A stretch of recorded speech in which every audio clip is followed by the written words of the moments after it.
As we continue our journey through Paul's letter to the Colossians, we're turning today to the second half of chapter 2, verses 8 through 23.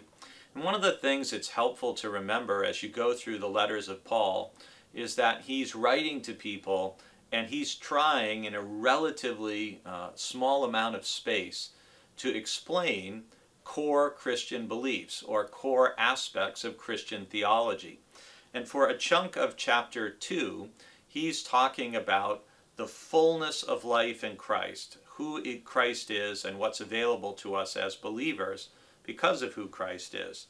And our verse for today is chapter 2, verse 9, where Paul says, "For in him the whole fullness of deity dwells bodily." The whole fullness of deity or of God dwells bodily. In other words, Jesus is God in human form. That's what the incarnation, encarnate, flesh, the enfleshment of God is Jesus. Now, towards the end of chapter 2, Paul has a warning against false teachers.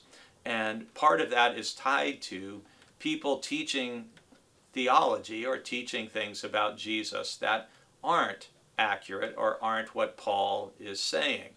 And we know that one of the false teachings in the first century was the idea that, well, Jesus only appeared to be fully human, but that he was in fact like masquerading, if you will, as a human being. And Christian theology deals with this very sticky, how do you explain it situation where we believe that Jesus is God in human form. And that's why in the Gospels we read about things like Jesus got hungry, Jesus got tired, Jesus wept. We see the humanity of Jesus in so many passages in the Gospels. And as time went by, though, people's Christology, their understanding of who Jesus was, has tended to get higher and higher. And so in some cases, people stress the divinity of Christ more so than the humanity of Christ. And the New Testament and Paul are very careful to walk this line that Jesus is God incarnated in human form. In him the fullness of God was pleased to dwell.